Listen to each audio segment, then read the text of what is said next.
അപ്പോൾ ഇനി ആക്സസ് 125 എല്ലാം നിങ്ങൾ കാണാൻ പോകണം. ഇതാണ് സുസുക്കിയുടെ ഏറ്റവും പുതിയ ഈ ആക്സസ്, അതായത് ഇലക്ട്രിക് ആക്സസ്. അപ്പോൾ ഇതിനെപ്പറ്റിയുള്ള ഒരു വീഡിയോയ്ക്ക് നമ്മുടെ ഇന്നത്തെ videos welcome back to another vlog. ഇതാണ് ഏറ്റവും പുതിയ ആക്സസ്. ഏകദേശം 3-4 കളേഴ്സിലാണ് അവർ ഇത് ഇറക്കിയേക്കുന്നത്. ഫ്രണ്ട് ഡിസൈൻ എനിക്ക് അത്ര കുഴപ്പമില്ല, ആ ഫ്രണ്ട് കുറച്ച് ഫ്രണ്ടിലോട്ട് കയറിയിരിക്കണം. ബട്ട് ഫുൾ LED സെറ്റപ്പിലാണ് അവർ ഇറക്കിയേക്കുന്നത്. ഇവിടെ എനിക്കൊരു DRLs ആണെന്ന് തോന്നുന്നു. അവിടെ ഫ്രണ്ടിൽ ഒരു വലിയ ലൈറ്റ് നമുക്ക് കാണാൻ പറ്റും. അതിൻ്റെ ഫ്രണ്ടും ബാക്കും നമുക്ക് 12 ഇഞ്ച് വീൽസ്, അലോയ് വീൽസ് ആണ്. ഫ്രണ്ട് ഡിസ്ക്, റിയർ നമുക്ക് ഡ്രം ബ്രേക്സ് ആണ്. വിത്ത് കമ്പൈൻഡ് ബ്രേക്കിംഗ് സിസ്റ്റമാണ് ഈ ഒരു വണ്ടിക്ക് കൊണ്ടുവയ്ക്കണം. ഇതാണ് ആ ഫ്രണ്ടിലത്തെ ലുക്ക് നോക്കാൻ പോയാൽ. പിന്നെ അത് കൂടാണ്ട് നമുക്കിവിടെ ആ ഒരു സ്റ്റോപ്പിംഗ് ബ്രേക്ക് ഉണ്ട്, പാർക്ക് ബ്രേക്ക് എന്നൊക്കെ പറയുന്ന ആ ഒരു ബ്രേക്ക് അവർ ഇതിൽ കൊടുത്തിട്ടുണ്ട്. ഇതാണ് ആ സൈഡിൽ നിന്നുള്ള വ്യൂ.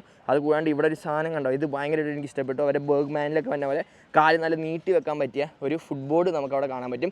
ബാറ്ററി വന്നത് 3 kWh ബാറ്ററിയാണ്. അതുകൊണ്ട് മോട്ടർ വന്നത് ഒരു 4.1 kW മോട്ടറാണ്. 15 Nm ആണ് അത് പ്രൊഡ്യൂസ് ചെയ്യുന്നത്.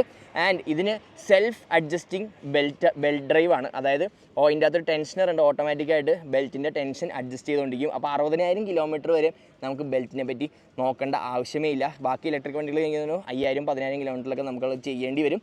ആൻഡ് ഇതാണ് ഈ ആക്സസ്. പിന്നെ സ്വിച്ച്, നമ്മുടെ കീ നോക്കാൻ പോയാൽ, കീ ഫോബ് നോക്കാൻ പോയാൽ കീലെസ് എൻട്രി ആണ്.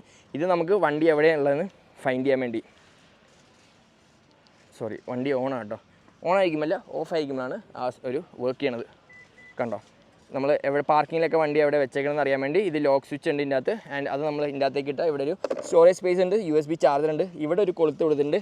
പിന്നെ ഇവിടെയും നമുക്കൊരു യൂട്ടിലിറ്റി കൊളുത്ത് പോലെ കാണാൻ പറ്റും. ആൻഡ് ഇതാണ് ചാർജിങ് പോർട്ട് വന്നത്.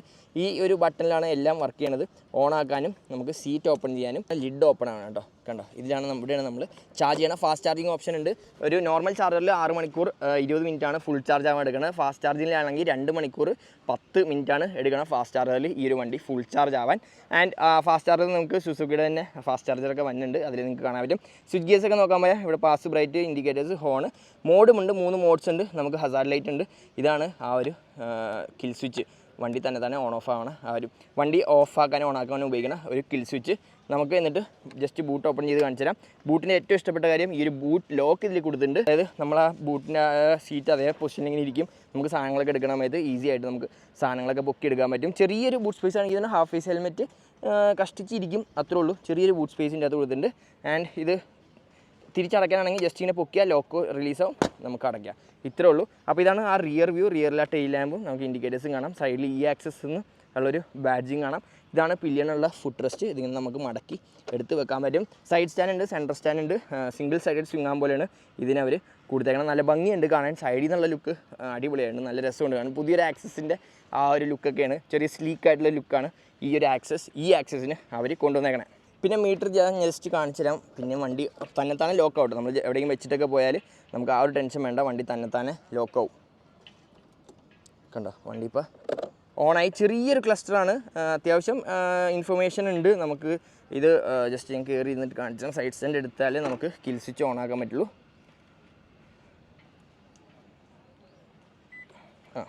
യെസ്, സോ ഇതാണ് നമുക്ക് ഇതിൽ കാണിക്കുന്ന 120 km ചാർജിങ് സ്റ്റേഷൻ ആണെന്ന് അറിയില്ല. ഇതാണ് 94%, 120 km ആണെന്ന് തോന്നുന്നു ഇതിന് കാണിച്ചേക്കണ റേഞ്ച് ആണെന്ന് തോന്നുന്നു. സെറ്റിങ്സും കാര്യങ്ങളൊക്കെ എടുക്കാനായിട്ട് ഇവിടെയാണ് നമുക്ക് പോകേണ്ടത്. Odometer 307 km, trip 1, trip 2, battery voltage കാണിക്കുന്നുണ്ട്.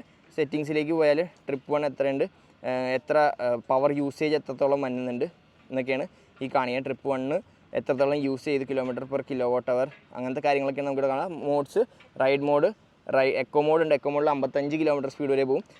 റൈഡ് എയിൽ 70 km, റൈഡ് ബി ഉണ്ട്. പിന്നെ കേട്ടോ, റൈഡ് ബിയിൽ നമുക്ക് 70 km സ്പീഡിൽ പോകും. ഈ റൈഡ് ബിയിലൊക്കെയാണ് നമുക്ക് റീജനറേറ്റീവ് ബ്രേക്കിങ്ങിൻ്റെ വ്യത്യാസം നമുക്ക് മെയിനായിട്ട് കാണാൻ പറ്റുക. എത്രത്തോളം നമ്മൾ കൈ വിടുമ്പോഴത്തേക്കും വണ്ടി തന്നെ ബ്രേക്ക് ചെയ്യുന്നുള്ള കാര്യമാണ് നമുക്ക് ഇതിൽ കാണാൻ പറ്റുക. പിന്നെ കമ്പൈൻഡ് ബ്രേക്കിംഗ് സിസ്റ്റമാണ്. ബാക്ക് പിടിക്കുമ്പോൾ ഫ്രണ്ടും ബാക്കും അപ്ലൈ ആവും. അതാണ് ഫ്രണ്ട് ഡിസ്ക് ബ്രേക്കും. റിയറിൽ ഡ്രം ബ്രേക്സാണ് കൊടുത്തേക്കണത്. അതുകൊണ്ട് ഇവിടെ ഒരു സ്റ്റോറേജ് സ്പേസ് ഉണ്ട്. അവിടെ നമുക്കൊരു USB ചാർജറും അവർ കൊടുത്തിട്ടുണ്ട്. ഇതാണ് ഞാൻ പറഞ്ഞ ആ ഒരു ഫുട്ബോർഡ് പൊസിഷൻ. കണ്ടോ, നമുക്കിങ്ങനെ കംഫർട്ടബിൾ ആയിരുന്നിട്ട് ഈ വണ്ടി ഓടിക്കാൻ പറ്റും. അതാണ് ഇതിൻ്റെ വേറൊരു പ്ലസ് പോയിൻ്റ് ആയിട്ട് എനിക്ക് തോന്നിയത്. പിന്നെ വണ്ടിയുടെ വെയിറ്റ് വരുന്നത് 122 kg ആണ്. സീറ്റ് ഹൈറ്റ് വരുന്നത് 765 mm. എൻ്റെ ഹൈറ്റ് 5'6" ആണ്. എനിക്ക് ഓൾമോസ്റ്റ് ഫ്ലാറ്റ് ഫുട്ടും മുട്ടും അടങ്ങിയിരിക്കേണ്ടത്. അത്ര വെയിറ്റ് നമുക്ക് തോന്നിക്കില്ല.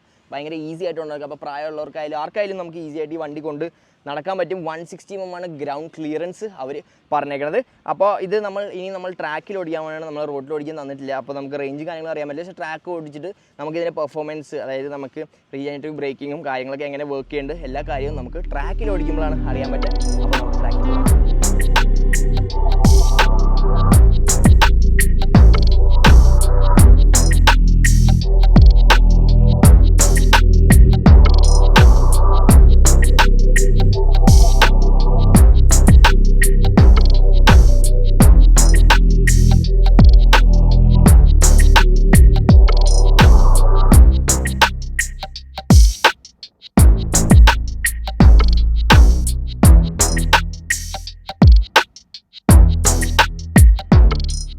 അപ്പോൾ നമ്മുടെ ആക്സസ് നമ്മൾ കുറച്ച് ദൂരം ട്രാക്കിൽ ഓടിച്ചു, റോട്ടിൽ ഓടിക്കാൻ നമുക്ക് തന്നിട്ടില്ല. എന്നാലും നമുക്ക് ഇതിൻ്റെ റേഞ്ചും കാര്യങ്ങളൊക്കെ ചെക്ക് ചെയ്യാൻ പറ്റുള്ളൂ. സസ്പെൻഷൻ വൈസ് നോക്കാൻ പോയാൽ നല്ല അത്യാവശ്യം നല്ല കട്ടിയുള്ള ചെറിയ ഹമ്പുകളായിരുന്നു.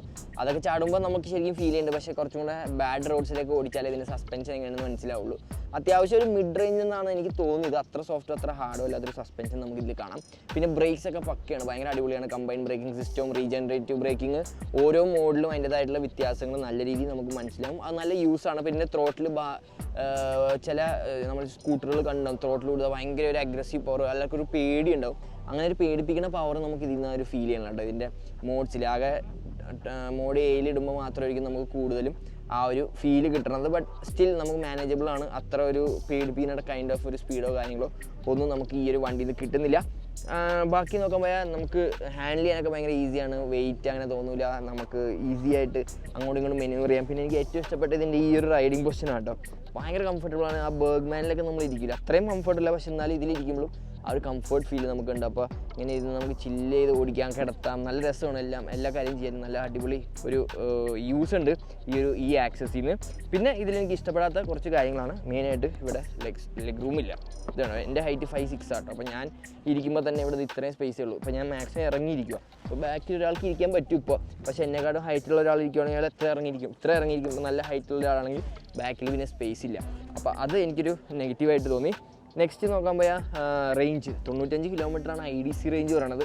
അപ്പോൾ ആ IDC റേഞ്ച് നമുക്ക് അവർ കമ്പനി ക്ലെയിം ചെയ്യണമെന്ന് വെച്ചാൽ ഒരു ആവറേജ് ഒരാൾ 40 മുതൽ 50 കിലോമീറ്റർ ഒരു ദിവസം ഓടിക്കുള്ളൂ എന്നാണ്. ലോക്കൽ കമ്മ്യൂട്ടാണ് കേട്ടോ ഉദ്ദേശിക്കുന്നത്. ഇത് വെച്ച് നിങ്ങൾ ട്രിപ്പ് പോകാനോ ടൂർ അടിക്കാനോ അല്ലെങ്കിൽ മറ്റേ മൂന്നാർ പോകാനൊന്നും അല്ല ഞാൻ പറഞ്ഞത്. ലോക്കൽ കമ്മ്യൂട്ടിൽ ആവറേജ് ഒരാൾ 50 മുതൽ 60 കിലോമീറ്റർ റേഞ്ചിലാണ് ഓടിക്കുന്നത്. അപ്പോൾ അത് ഈ വണ്ടിയിൽ പറ്റുമെന്നാണ് അവർ പറഞ്ഞേക്കണത്. പിന്നെ ഇതിൻ്റെ ബാറ്ററി അടിപൊളിയാണ്. നമുക്ക് 10% ബാറ്ററി ചാർജ് ഉള്ളെങ്കിലും ഇതിൽ നിന്ന് നമുക്ക് ആ ഒരു പെർഫോമൻസ് ഭയങ്കര കൺസിസ്റ്റൻ്റ് ആയിരിക്കും. 100 മുതൽ 10 വരെ. 10 താഴത്തേക്ക് പോയാൽ മാത്രമാണ് നമുക്ക് ആ പെർഫോമൻസ് കുറച്ച് ഡൗൺ ആവുക. അല്ലെങ്കിൽ ബാക്കി ആ 10% വരെയും സെയിം പെർഫോമൻസ് ആയിരിക്കും ഈ ഒരു വണ്ടിയിൽ നിന്ന് നമുക്ക് കിട്ടാൻ പോണേ. പിന്നെ എൻ്റെ ക്ലസ്റ്റർ, എൻ്റെ മീറ്ററിൽ അത്യാവശ്യം കുറേ ഫീച്ചേഴ്സ് ഉണ്ട്. റിവേഴ്സ് മോഡ് ഉണ്ട് കേട്ടോ ഇതിന്. ഞാൻ നേരത്തെ റിവേഴ്സ് മോഡ് കാണിച്ചില്ല. റിവേഴ്സ് മോഡ് ഇതിനുണ്ട്. അത് നമ്മൾ റിവേഴ്സ് മോഡ് ഇട്ടിട്ട് ഇത് ഞെക്കി പിടിച്ചിട്ട് ത്രോട്ടിൽ ഓപ്പോസിറ്റ് തിരിക്കുമ്പോൾ വണ്ടി കണ്ട ബാക്കിലിട്ട്. ഓക്കെ, അപ്പോൾ അതാണ് റിവേഴ്സ് മോഡ് വന്നത്. പിന്നെ നമുക്ക് ഡിസ്റ്റൻസ് ടു MT കാണിക്കും. താഴെ നമുക്ക് എത്ര റേഞ്ച് ഉണ്ടെന്ന് കാണിക്കും. പക്ഷെ അത് ആക്യുറേറ്റ് ഒന്നുമല്ല, അതൊരു ആവറേജ് ആണ്. അതായത് നമ്മൾ ഓടിക്കുന്നതനുസരിച്ച് അതിങ്ങനെ മാറിക്കൊണ്ടിരിക്കും. അപ്പോൾ 120 ഒക്കെ കാണിക്കുന്നുണ്ട്, പക്ഷേ IDC റേഞ്ച് 95 പറയുന്നത്. അപ്പോൾ 125 120+ ഒക്കെ കാണിക്കുന്നുണ്ട് റേഞ്ച്. അപ്പോൾ അത് നമ്മൾ ഓടിക്കുന്ന പോലെ മാറിക്കണം. അത് ആക്യുറേറ്റ് അല്ല, ഒരു ആവറേജ് കാൽക്കുലേഷൻ വെച്ചിട്ട് ഇതിലെന്തോ ചെയ്തിട്ട് ആ റേഞ്ച് വന്നതാണ്. ബാക്കി പിന്നെ ഫാസ്റ്റ് ചാർജിങ് ഓപ്ഷൻ ചില സ്കൂട്ടറിൽ കാണാത്തൊരു ഓപ്ഷനാണ് ഫാസ്റ്റ് ചാർജിങ്. ആ ഫാസ്റ്റ് ചാർജിങ് ഓപ്ഷൻ ഇതിൻ്റെ അകത്ത് അവർ കൊണ്ടുവന്നിട്ടുണ്ട്. ഫാസ്റ്റ് ചാർജിങ്ങിൽ 2 മണിക്കൂർ 10 മിനിറ്റ് കൊണ്ട് ഈ വണ്ടി ഫുൾ ചാർജ് ആവും. അതും 0 to 80 ആവാൻ 1 മണിക്കൂർ 10 മിനിറ്റ് മതി എന്നാണ് പറഞ്ഞേക്കണേ ഫാസ്റ്റ് ചാർജിങ്ങിൽ കേട്ടോ. നോർമൽ ചാർജിങ് ആണെങ്കിൽ 6 മണിക്കൂറോളാണ് എടുക്കുന്നത്. ഭയങ്കര സ്ലീക്കാണ്. നമുക്കങ്ങനെ ഭയങ്കര ഹെവി ഫീലോ അല്ലെങ്കിൽ ഇത് കുഴപ്പമില്ല, നമുക്ക് കൊണ്ടു കിടക്കാം. ചെറിയ കുട്ടി വണ്ടിയാണ്, അത്യാവശ്യം കുഴപ്പമില്ലാത്ത സ്പേസ്, സാധനങ്ങൾ വെക്കാനുള്ള സ്പേസ് ഉണ്ട്. പിന്നെ ബൂട്ടിൻ്റെ അകത്തെ സ്പേസ് അത്ര അടിപൊളി ഞാൻ പറയില്ല. ഒരു ഹാഫ് ഫേസ് ഹെൽമെറ്റ് മാത്രമേ വെക്കാൻ പറ്റുള്ളൂ. എനിക്ക് തോന്നുന്നു ബാറ്ററി ഇതിൻ്റെ ബാറ്ററി ഫുട്ബോളിലെ സൈഡിൽ ഇവിടെയാണ് വെച്ചേക്കുന്നത്. നമ്മുടെ സീറ്റിൻ്റെ അടിയിലാണ് ഇതിൻ്റെ ബാറ്ററിയും കാര്യങ്ങളൊക്കെ ഇരിക്കുന്നത്. അപ്പോൾ അതുകൊണ്ടാണ് നമുക്ക് ആ ബൂട്ട് സ്പേസ് അത്രയും കുറവായിട്ട് നമുക്ക് കിട്ടിയേക്കുന്നത്. ബാക്കി ഓൾമോസ്റ്റ് എല്ലാം ഫംഗ്ഷനിങ് ആണ്, എല്ലാം നല്ല അടിപൊളിയായിട്ട് വർക്ക് ചെയ്യേണ്ടത് ഇതിൻ്റെ. പിന്നെ ഇതിന് ആപ്പ് വെച്ച് നമുക്ക് ബ്ലൂടൂത്ത് കണക്ടിവിറ്റി ഉണ്ട്. ആപ്പ് വെച്ച് കണക്ട് ചെയ്താൽ നമുക്ക് ഫുൾ ഡീറ്റെയിൽസ് നമുക്ക് ഇതാകുമ്പോൾ turn by turn navigation, weather update, message, call alerts എല്ലാം നമുക്ക് ഈ സ്ക്രീനിൽ ആ ഒരു ആപ്പ് കണക്ട് ചെയ്താൽ നമുക്ക് കിട്ടുന്നതായിരിക്കും. USB ചാർജർ, അങ്ങനെ കുറച്ച് ഫീച്ചേഴ്സ് എക്സ്ട്രാ അതിൻ്റെ അകത്ത് കൊടുത്തിട്ടുണ്ട്. ബട്ട് ഓവറോൾ ഓടിച്ചിട്ട് എനിക്ക് ഇഷ്ടപ്പെട്ടു. കംഫർട്ടബിൾ ആണ്, ബ്രേക്സ് അടിപൊളിയാണ്, ടയേഴ്സ് കുഴപ്പമില്ലാത്തൊരു പെർഫോമൻസ് ഉണ്ടായി. Suspension is kind of mid range, പക്ഷേ ഇത് റോട്ടിൽ ഓടിച്ചാൽ നമുക്ക് അറിയാൻ പറ്റില്ല എത്രത്തോളം റേഞ്ച് കിട്ടും എന്താ കാര്യം എന്നൊക്കെ. പക്ഷേ നമുക്ക് അവർ ട്രാക്കിലാണ് ഓടിക്കാൻ, റോട്ടിൽ ഇറക്കാൻ തന്നിട്ടില്ല. അപ്പോൾ അതൊക്കെയാണ് എനിക്ക് ഈ ആക്സസിനെ പറ്റി പറയാനുള്ളത്. അപ്പോൾ ഇതിൻ്റെ പ്രൈസ് പുറത്തേക്ക് വന്നിട്ടില്ല, പക്ഷേ വാറണ്ടി 70,000 കിലോമീറ്റേഴ്സ് അല്ലെങ്കിൽ 7 years ആണ് കമ്പനി വാറണ്ടി ഇതിന് കൊടുത്തേക്കണത്. ബാക്കി ഫാസ്റ്റ് ചാർജിങ് അവരുടെ എല്ലാ ഷോറൂമുകളിലും നോർമൽ നമ്മുടെ പെട്രോൾ സ്കൂട്ടർ വിൽക്കുന്ന എല്ലാ ആക്സസ് ഷോറൂമിലും ഈ ഒരു ആക്സസും അവൈലബിൾ ആയിരിക്കും. അപ്പോൾ അതേപോലെ ഫാസ്റ്റ് ചാർജിങ്ങും അവർ അതേപോലത്തെ ഷോറൂമുകളിൽ ഫാസ്റ്റ് ചാർജറും കൊണ്ടുവരുമെന്നാണ് പറഞ്ഞേക്കണേ. അപ്പോൾ ഇതിൻ്റെ പ്രൈസ് ഞങ്ങൾക്ക് അറിയില്ല, പക്ഷേ ഈ വീഡിയോ ഇറങ്ങുമ്പോഴത്തേക്കും ഞാൻ താഴെ എഴുതി കാണിക്കുക എത്ര രൂപയ്ക്കുന്നത്. പക്ഷേ എൻ്റെ ഊഹം വെച്ചിട്ട് 1 lakh to 1.4 lakhs ഇടയിൽ ആയിരിക്കും ഇതിൻ്റെ ഒരു ഓൺ റോഡ് പ്രൈസ് വരാൻ പോണത്. ആ ഒരു പ്രൈസിലാണെങ്കിൽ എന്ത് തോന്നുന്നു നിങ്ങൾക്ക്, ഇത് അത്ര ഫീസിബിളാണ്? കാര്യം ഈ സമയത്ത് ഇവിടെ സ്കൂട്ടറുകൾ ആൾക്കാർ 150ഉം 200ഉം റേഞ്ചുകൾ ഉള്ള, അതായത് IDC അല്ലാണ്ട് ശരിക്കും നമുക്ക് ഒറിജിനൽ റേഞ്ച് കിട്ടാൻ പോണത് 150, 200 ആയിരിക്കുമ്പോഴത്തേക്കും ഇവർ ഈ 95 കിലോമീറ്റർ IDC റേഞ്ചുള്ള വണ്ടികൾ കൊണ്ടുവന്നത് പ്രാക്ടിക്കലാണോ, തോന്നുന്നുണ്ടോ എന്നുള്ള കാര്യം നിങ്ങൾ കമൻറ്റ് ബോക്സിൽ കമൻറ്റ് ചെയ്യുക. ആൻഡ് നിങ്ങൾക്ക് എന്തെങ്കിലും അഭിപ്രായങ്ങളോ എന്തെങ്കിലും ക്വസ്റ്റ്യൻസോ കാര്യങ്ങളുണ്ടെങ്കിൽ എനിക്ക് പറ്റുന്ന രീതിയിൽ ഞാൻ നിങ്ങളെ ഹെൽപ്പ് ചെയ്യാം. കമൻറ്റ് ബോക്സിൽ കമൻറ്റ് ചെയ്താൽ ഞാൻ റിപ്ലൈ തരുന്നതായിരിക്കും. സോ യെസ്, അതൊക്കെ തന്നെ നമ്മുടെ ഇന്നത്തെ വീഡിയോ ഒക്കെ നിങ്ങൾക്ക് ഇഷ്ടപ്പെട്ടു എന്ന് പ്രതീക്ഷിക്കുന്നു. So don't forget like and subscribe. ഞാൻ ബെല്ലേക്ക് നിൽക്കുക. അടുത്ത വീഡിയോയിലും ബെല്ലിംഗ് അറിയിക്കുന്നതെങ്കിൽ സൈൻ ഓഫ് ചെയ്യാം.